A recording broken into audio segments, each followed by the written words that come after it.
Hi friends, ನಮಸ್ತೆ ಎಲ್ರಿಗೂ. ನಾನಿವತ್ತು ಹೆಸರುಬೇಳೆ ಮತ್ತು ಸೌತೆಕಾಯಿ ಸೇರಿಸಿ ಕೋಸಂಬರಿ ಮಾಡ್ತಿದ್ದೀನಿ. ಹೆಸರುಬೇಳೆ ದೇಹಕ್ಕೆ ತಂಪು, ದೇಹದಲ್ಲಿರೋ ಉಷ್ಣಾಂಶ ಕಡಿಮೆ ಮಾಡುತ್ತೆ. ಸೌತೆಕಾಯಿ ಕೂಡ ಅಷ್ಟೇ, ತಂಪು, ದೇಹದಲ್ಲಿರೋ ಉಷ್ಣಾಂಶ ಕಡಿಮೆ ಮಾಡುತ್ತೆ. ಮತ್ತು ಸೌತೆಕಾಯಿ ತಿನ್ನೋದ್ರಿಂದ ನಮ್ಮ ಸ್ಕಿನ್ ಕೂಡ ಒಳ್ಳೆಯದು, ಕಣ್ಣು ಕೂಡ ಒಳ್ಳೆಯದು. ಡಯಟ್ ಮಾಡೋರ್ಗಂತೂ ಒಳ್ಳೆ ಫುಡ್ ಅಂತ ಹೇಳ್ಬೋದು. ಡಯಟ್ ಮಾಡೋರು ಡೈಲಿ ಸೌತೆಕಾಯಿ ತಿಂತಾರೆ, ತುಂಬ ಆರೋಗ್ಯಕ್ಕೆ ಕೂಡ ಒಳ್ಳೆಯದು.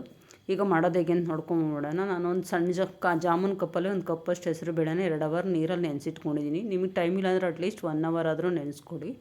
ನೆನೆಸ್ಕೊಂಡು ಈಗ ಹೆಸರುಬೇಳೆ ಎಣ್ಣೆ ಅಷ್ಟರಲ್ಲಿ ನಾನು ಸೌತೆಕಾಯಿ ತೊಳೆದ್ಬಿಟ್ಟು ಮೇಲ್ಗಡೆ ಸಿಪ್ಪೆ ತೆಗೆದು ಹಿಂದೆಗಡೆ ಕಹಿ ತೆಕ್ಕೊಂಬಿಟ್ಟು ಈ ಥರ ಸಣ್ಣದಾಗಿ ಹೆಚ್ಕೋತೀನಿ. ಕೊಚ್ಚೋದು ಅಂತ ಕೂಡ ಹೇಳ್ತಾರೆ ಈ ಥರ ಮಾಡೋದಕ್ಕೆ.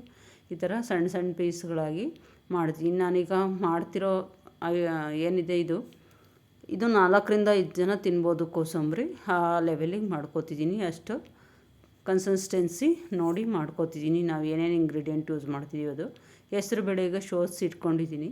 ಸೌತೆಕಾಯಿ ಚೆನ್ನಾಗಿ ಹೆಚ್ಚಿಟ್ಕೊಂಡಿದ್ದೀನಿ. ಹೆಸರು ಬೇಳೆನ ನೀರು ಶೋಧಿಸ್ಬಿಟ್ಟು ಸೌತೆಕಾಯಿ ಜೊತೆ ಸೇರಿಸ್ಕೊಂಡಿದ್ದೀನಿ. ಇದಕ್ಕೆ ನಾನು ಒಂದು ಹಸಿರು ಮೆಣಸಿನ್ಕಾಯಿ ಸಣ್ಣದಾಗಿ ಕಟ್ ಮಾಡಿ ಹಾಕ್ಕೊಂಡಿದ್ದೀನಿ. ಹಸಿರು ಮೆಣಸಿನ್ಕಾಯಿ ಬೇಡ ಅಂದರೆ ಒಂದು 8ರಿಂದ 10 ಕಾಳು ಮೆಣಸು ಕುಟ್ಟು ಹಾಕ್ಕೋಬೋದು. ಈಗ ಮೇಲೆ ಫ್ರೆಶ್ ತೆಂಗಿನ ತುರಿ ಮತ್ತು ಕೊತ್ತಂಬರಿ ಸೊಪ್ಪು ಹಾಕ್ಕೊಂಡಿದ್ದೀನಿ. ತೆಂಗಿನ ತುರಿನ ಯಾವಾಗಲೂ ನಾವು ಮುಂದಗಡೆ ಭಾಗ ತುರಿತೀವಲ್ಲ, ಮೇಲ್ಗಡೆ ವೈಟ್ ಕಲರ್ ಇರುತ್ತಲ್ಲ, ಅದನ್ನು ಸೇರಿಸ್ಕೋಬೇಕು ಕೋಸಂಬರಿಗೆ. ಆವಾಗ ಚೆನ್ನಾಗಿರುತ್ತೆ. ಫ್ರೆಶ್ ಆಗಿರೋ ತೆಂಗಿನಕಾಯಿ ಸೇರಿಸ್ಕೊಂಡ್ರೆ.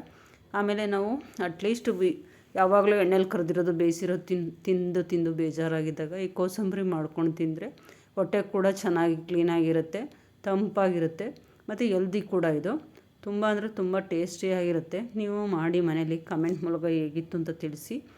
ಈಗ ನೀವು ಯಾರೆಲ್ಲ ನನ್ನ ಚಾನಲ್ ಸಬ್ಸ್ಕ್ರೈಬ್ ಮಾಡ್ಕೊಂಡಿಲ್ಲ ದಯವಿಟ್ಟು ಸಬ್ಸ್ಕ್ರೈಬ್ ಮಾಡ್ಕೊಂಡು ನೋಡಿ.